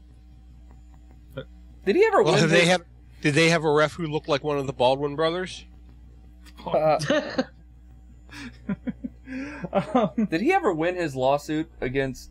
Yeah. Oh yeah. Isn't he? He did. Oh yeah. He's getting Robert Rodriguez Lava. What was it, Lava Girl and Shark Boy money? Yeah. That's why. That's why he doesn't care about being on TV. He's got his paycheck. You know. He's just like, I'll do whatever I want. I'm Shark Boy. It's proven in court. I'm legally Shark Boy. So I mean, he's had his stamp. Announced next. It's been well overdue. Yeah, you know. Announced next week's Raw. We always talk. We've been talking recently about how TNA just seems to get the B-list celebrities that I don't know who's caring about them. But apparently they've done it again because WWE's getting snooky. And I've never heard of anybody else from Jersey Shore that is like wrestling in TNA these days. The only one that was there was that JWoww showed up. JWoww, and there was another girl that got kicked off. Angelina, she was on like the first season. She's not even on the show anymore, though. Yeah, so she's gives like a fuck? the Jersey Shore wash-up. So it's like, the Jersey Shore wash-ups doing this stuff in TNA, and Raw went out. I don't mind them bringing in the Jersey Shore, but TNA, if you're gonna bring in the Jersey Shore, get the popular ones. Exactly. Don't get the freaking ones that no one cares about. You got. I can't keep them straight. Snooki's the one with the book deal. Yeah. Well, she obviously wrote herself. Snooki's the one with the book deal. JWoww's the one with the boob job. Oh. I think they all had boob jobs. I don't watch Jersey Shore. I don't either. I'm tempted. I thought the men had boob jobs. They had a season of it on Netflix. And I'm like, no, I'm not gonna click play. Not gonna click play. No. I mean, it's so. It was on one time at the BV Lounge, and I'm like, why are we doing this? And why is it 50 inches? Oh my god. Honestly, I will say we mentioned. Oh, go ahead, Dave. I obviously know the answer to this question, but why are you getting the girls? Why not the guys? We can't get the situation? Yeah, like, I mean... I don't know anybody else. Yeah, I don't know. Because the guys probably wouldn't pass the wellness test. Good point. Okay. How's Snooki in there then? Because just looking at it, I mean, in a completely heterosexual way, but the guys are built.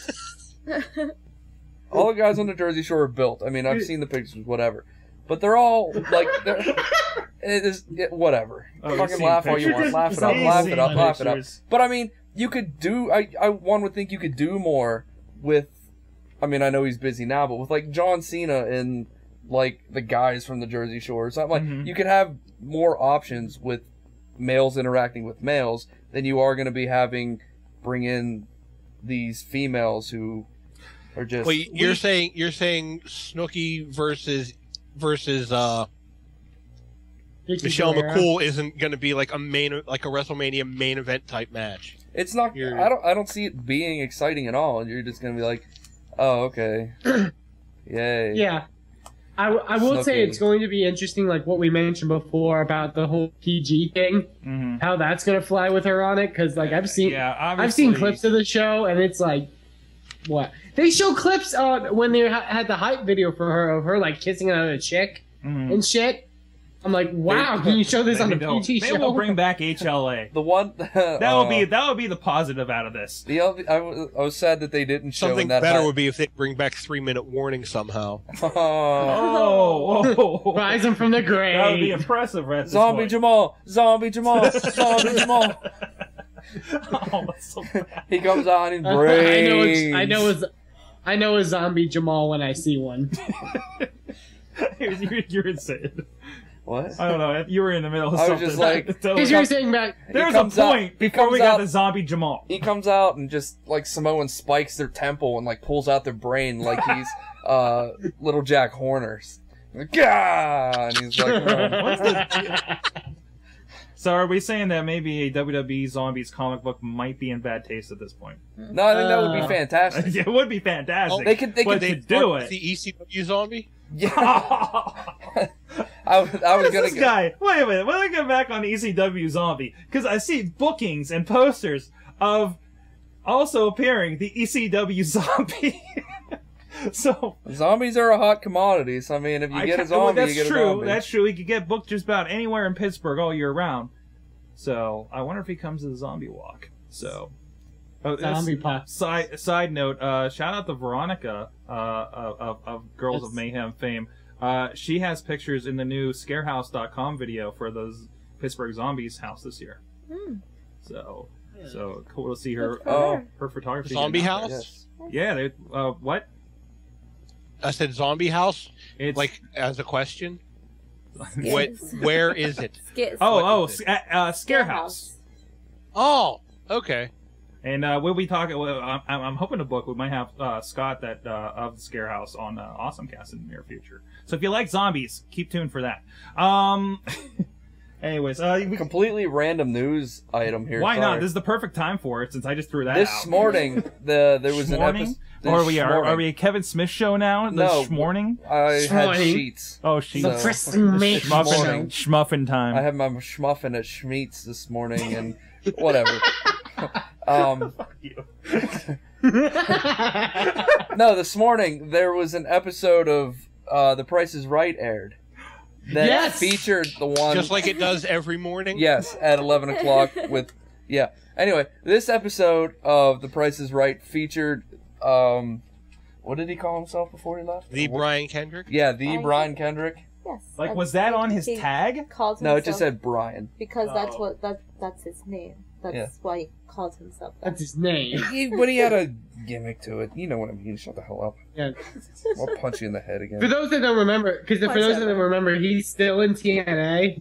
Oh, is he? We got some video here. I wouldn't have known that. We got some footage here, so we'll see. You allowed to show goes. Probably not technically, but there he is with Drew Carey. Wow, he won a popcorn machine, didn't he? Did he? Oh well. What the heck? Thanks to the power of DVR, we'll find out. Okay, guys. Side note that I just found out. We all mentioned last week that for some reason they're bringing back NXT for another season tonight with no build. Apparently, it's NXT Season 5. It's called Redemption, and it features 6 runner-up contestants from previous seasons. Oh. Let me just listen to the pairings here. Byron Saxton is paired with Yoshitatsu. Wait, O'Brien. wait. Yoshitatsu's a pro? Apparently. Connor O'Brien. Technically. No, it gets better. Connor O'Brien is paired with Vladimir Kozlov. Wow. Darren Young is paired with Chavo Guerrero. Jacob Novak is paired with JTG. Lucky Cannon is paired with Tyson Kidd. And Titus O'Neil is paired with Hornswoggle. One thing I'm going to say about that, Tyson O'Neil and Hornswoggle are going to get so over if they show any of that on television. Also, the broadcast team consists so insanely The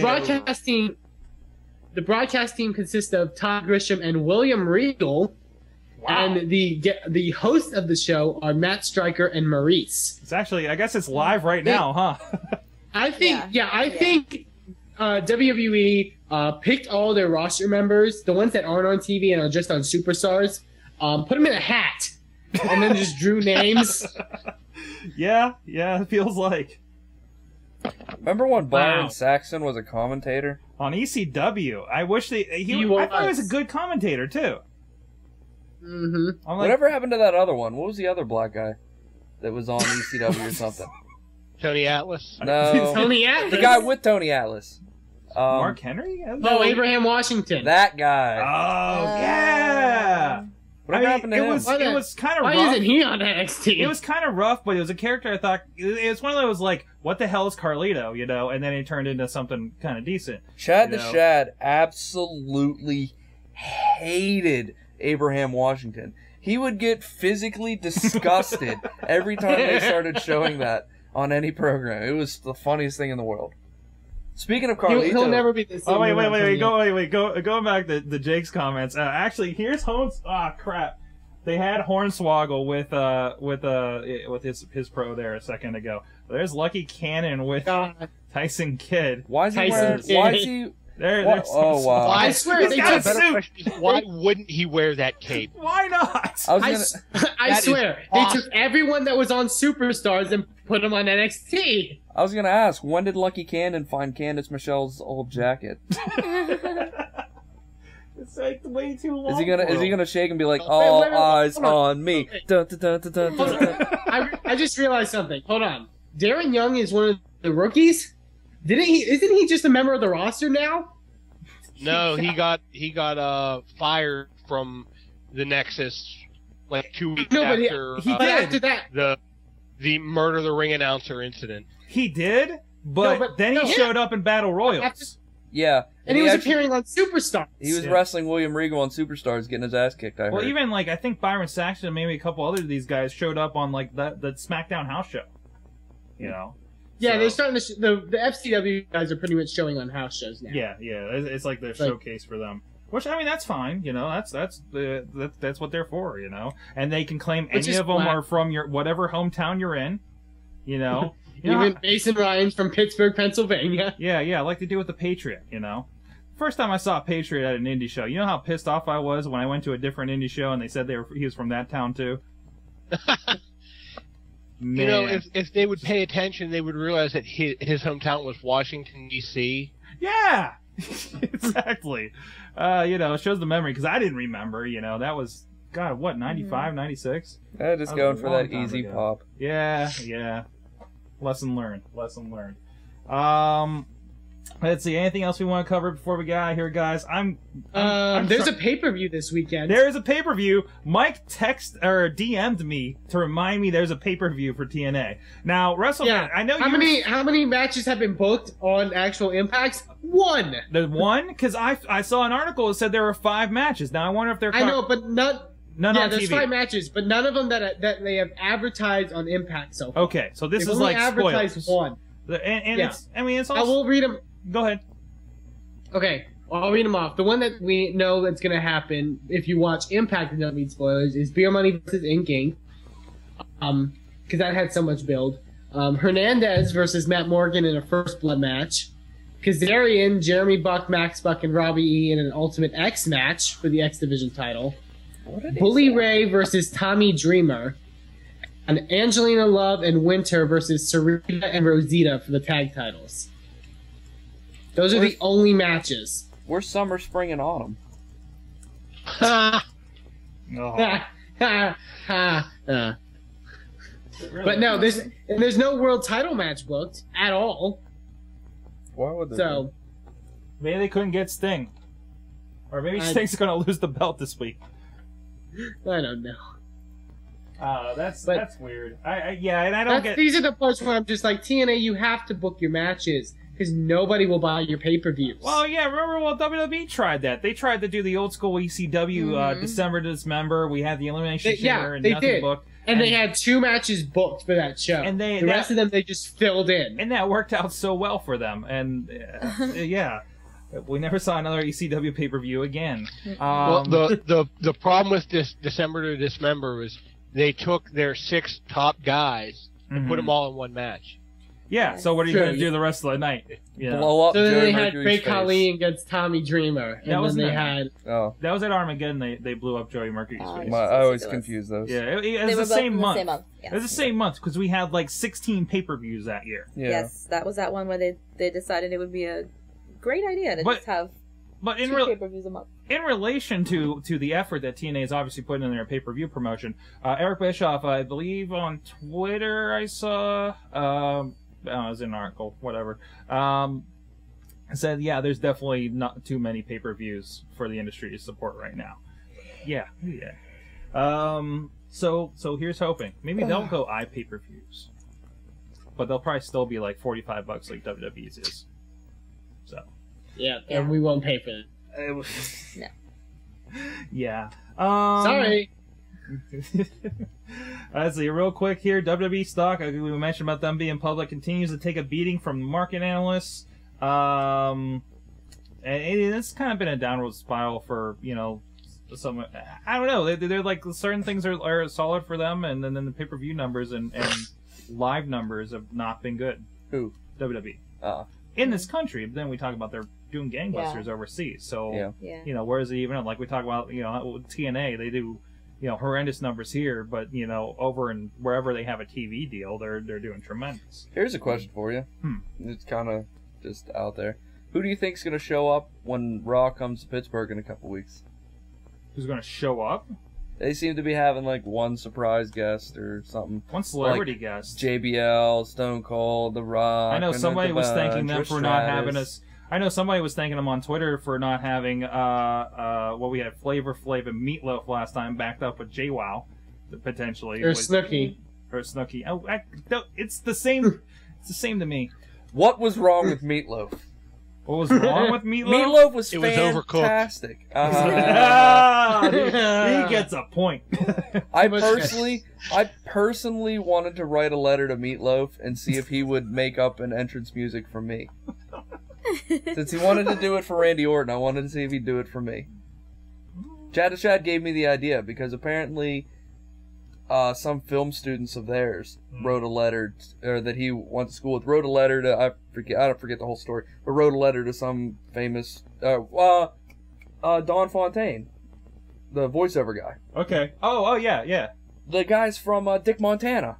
Oh, yeah. They wrote a letter to him to ask him to do voiceover, and he agreed to it, to total pro bono, and they sent out their stuff, and he sent them back the voiceover for it. Yeah, it's amazing. I'm actually reading a book about how, like, it's, if you try, you'll probably get, like, an answer from somebody. Like, well, in this one, it's more. You find the right contact. Yeah. This is one that's more tech oriented. It was like you get somebody like Bill Gates or Eric Schmidt from Google or somebody big like that you think is completely inaccessible. But if you try and persist, you know. But that's a whole other thing. 4-hour work week if you're interested in that. Yeah. So yeah, their pay per view that's done. Lockdown's really the only one I care about every year. I mean, just to see what they do. It's a whole cage pay per view. But then again, we have Hell in a Cell, so I guess that doesn't even matter anymore. Right? Yeah, I guess so.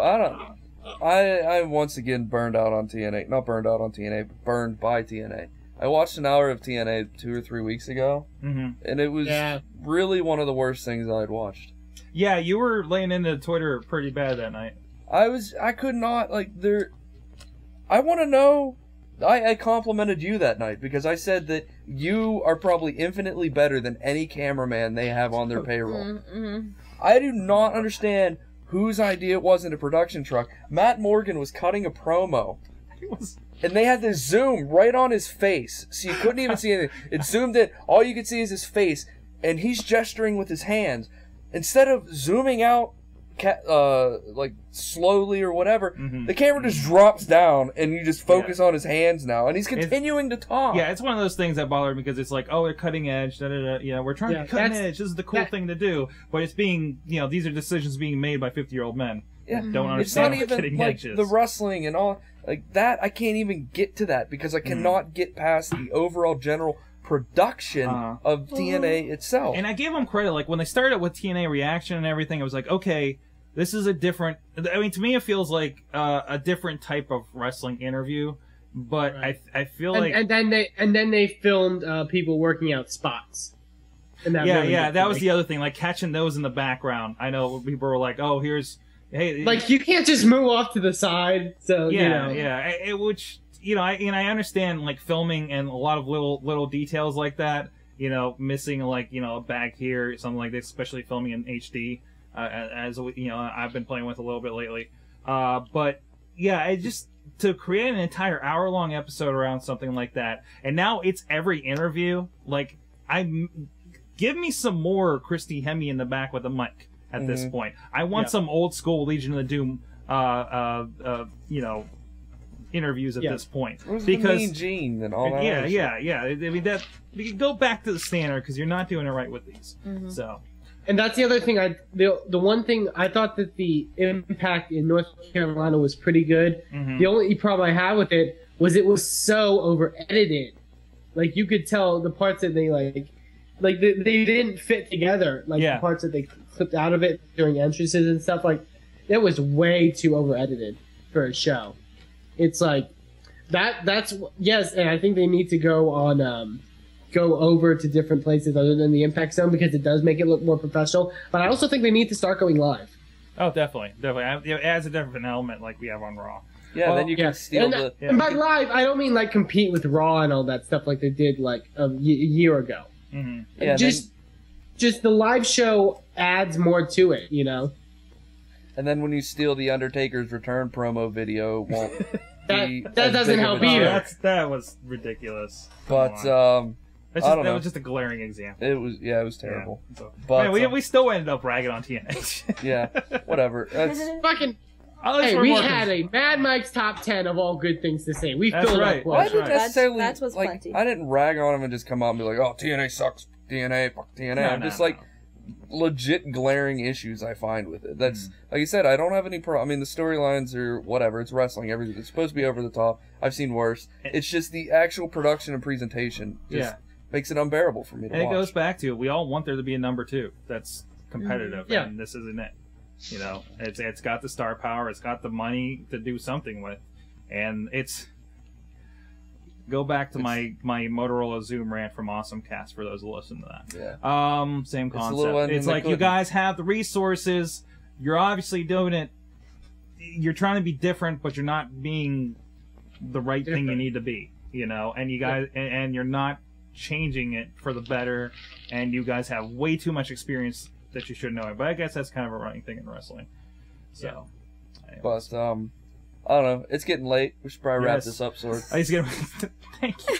Thank you for just laying that out there. I was going to be smooth about it. Yes, awfully blunt. WrestleFan, I want to know, what did you learn from wrestling this week? Well, Sorgatron, I learned in wrestling this week from Monday Night Raw last night. Hopefully I plan somebody to make a motivation poster out of this.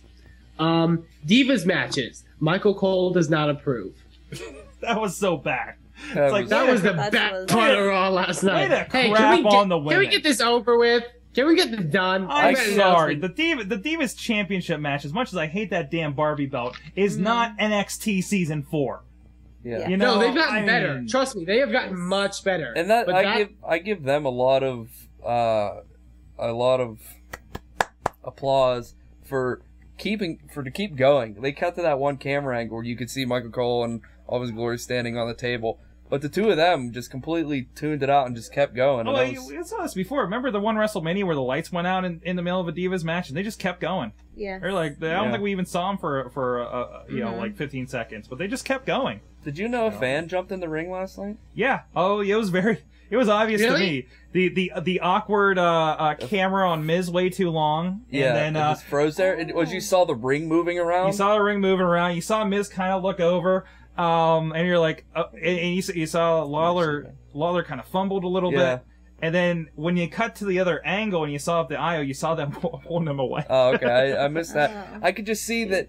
I knew that Miz just laid Cena out, and the camera was just focusing on Miz. But you could see the ring was bouncing and moving in the background. The ropes. There was activity. Yeah. I was like, I thought it was just like Cena was getting up or whatever, but it was like, yeah.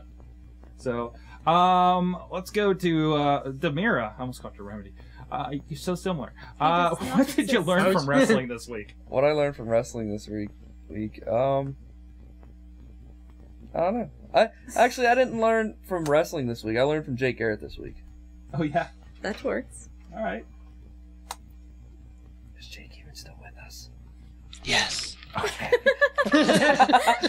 Whoa, creepy. I don't know about you guys, but that came from everywhere. It was very, very omnipresent. Jake Garrett is omnipresent. But no, listening to what Jake Garrett is everywhere. Listening to Jake Garrett talk about how not to let the failures. Jake Garrett standing on a soapbox is what I learned from wrestling this week. From the chat room. Without having to go through and just recite everything he said. Go back and listen to it. Go, rewind and you'll get the idea. Yes. Bobby J. FJ Town. And by the way, thanks Riz for giving to the chat room what did you learn today. He learned that Brodus Clay is shaped like a pear and almost had a wardrobe malfunction. I missed that, thankfully. There was also there was almost some man boob. Yes. He's a very large piece of man. He is. Brodus Clay is. Okay. Commenting on it the same way Vis. I'm just first the Jersey Shore guys, you and Chad the Shad, butt fucking, and now this. On that note, no, that was me and your mom butt fucking. Oh, jeez. Oh. I'm just keeping it on Missy the whole time. Missy, what'd you learn from wrestling this week?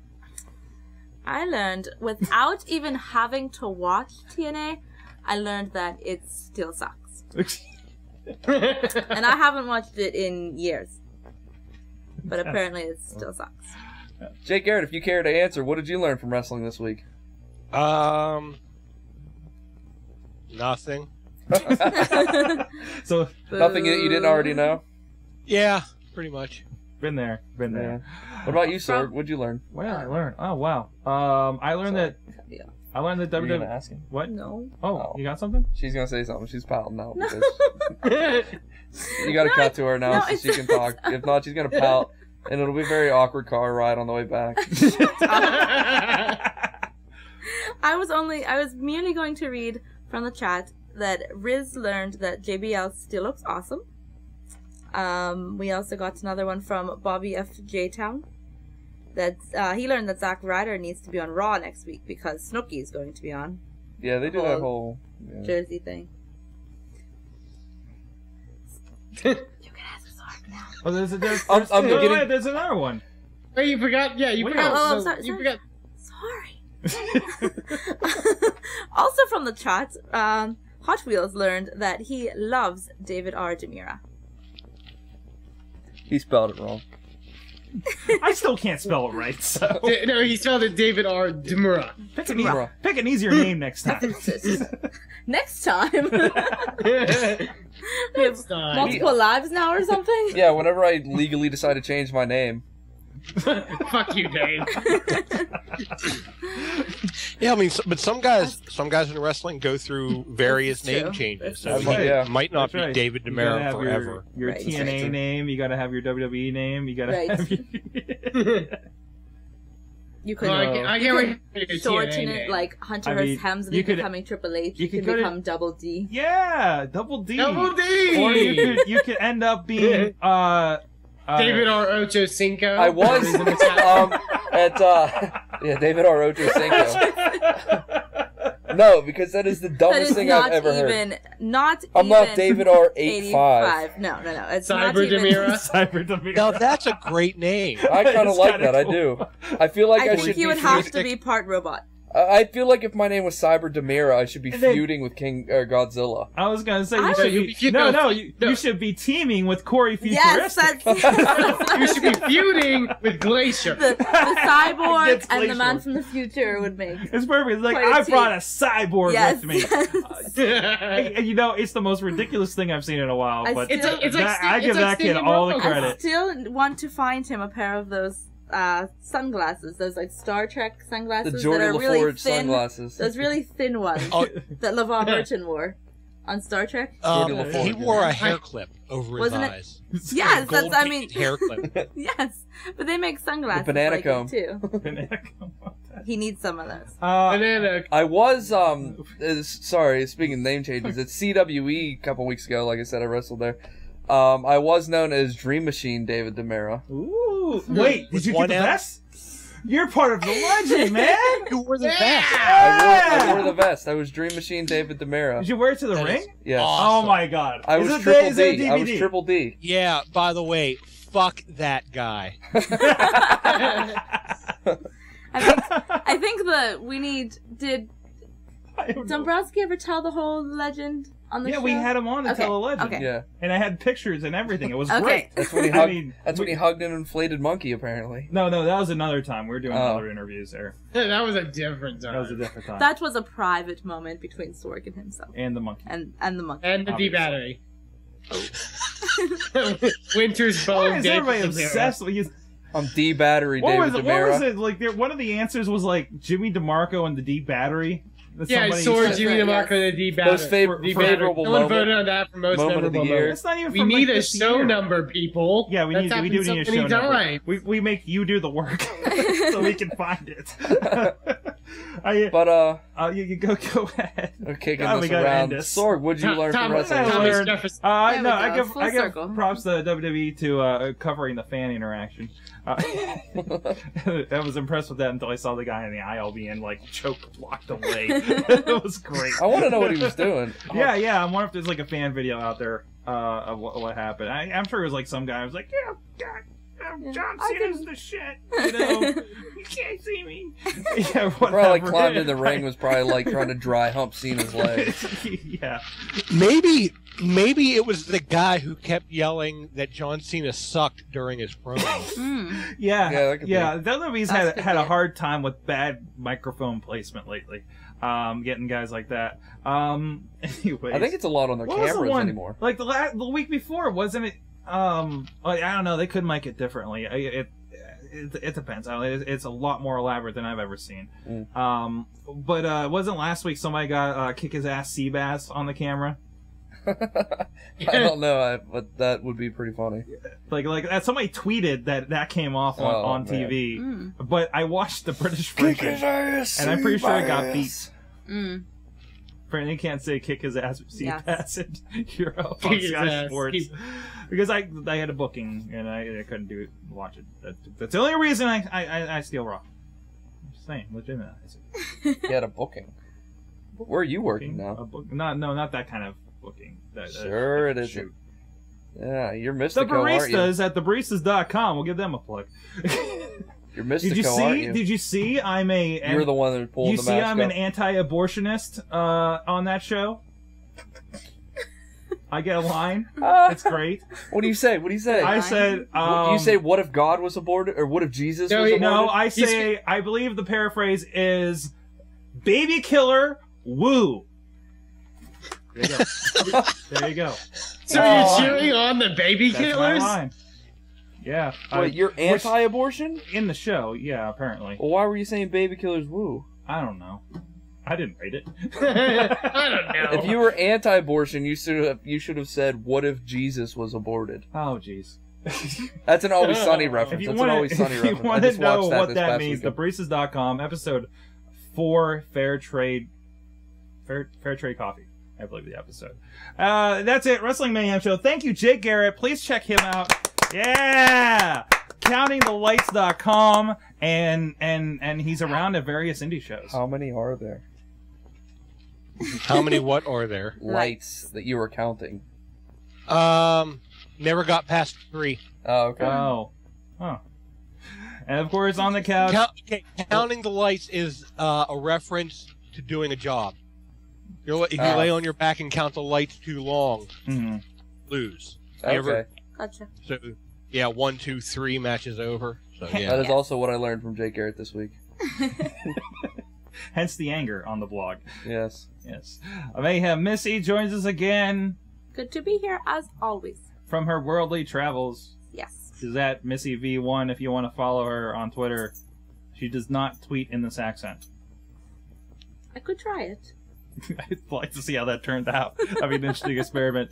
David DiMera is going to be popping out. IWC Clearfield, something. I don't know what the new name is. Combat in Clearfield. Oh, God. Combat in Clearfield. Combat in Clearfield. Combat in Clearfield. That was my call sign. Oh, yeah? It was Cyber DiMera. Nice. But, yeah, I can't wait for that show.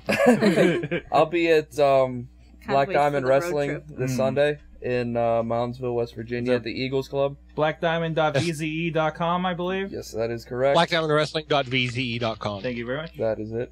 Excellent. And then, yes, I'll be at next weekend, next Saturday. The 19th. 19th, that's it. Thank you. Combat in Clearfield. I obviously keep track of all his bookings. Of course. I am teaming with the $1 billion man, Chess Flexor. And will he have the awesome sheep outfit again? He may. That was amazing. That was the greatest thing in He wrestling. shedded like all over the ring afterwards. It was incredible. It is rumored that I'll have a matching one. So, can you confirm or deny that rumor? I cannot confirm nor deny that And rumor. if you can confirm it, can you wear it on the show sometime? Maybe. We'll see. Okay, well, we'll work on that. We'll Yeah. talk. Your people, all my Yeah. people, which is You're my apparently people. her. Talk to him. Hi. But no, yeah. So check those out if you want. Excellent. WrestleFan, what are you doing? Well, you can check me out. I am on the Twitters. I am on the YouTubes. Go check me out and He see has what I'm doing. explosive ejaculate. He's not driving. While he's, what the hell? If you want to find out why WrestleFan is made of mercury, you need to get WS Gold and watch it. Made of It's mercury true. and has explosive ejaculate that'll level 3 cities of the entire tri-state area. Oh yeah, that's You're gonna sell. spoil it. That's gonna sell some apps. Please, of course, let us know what you think of any of you've just heard. Oh my God, Sorgatron on Twitter. Check out everything sorgatronmedia.com, including an interview with Pinhead from Hellraiser, of all people, and everything going on with Chachi. Chachi says his proclamation last week. It was Chachi Plays Day. I saw that. That was very impressive. 412-206-WMS0. Or good times at WrestlingMayhemShow.com. I need to just clip that out.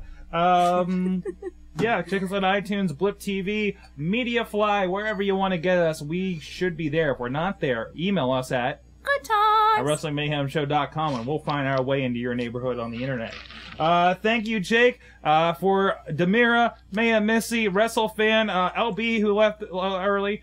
This is Sorg. We'll see you guys next week. Whose neighborhood are you creeping into? Isn't this the part of the show where we normally yell nonsense until we go off the air? I think you just filled the bed. Wait for the perfect time.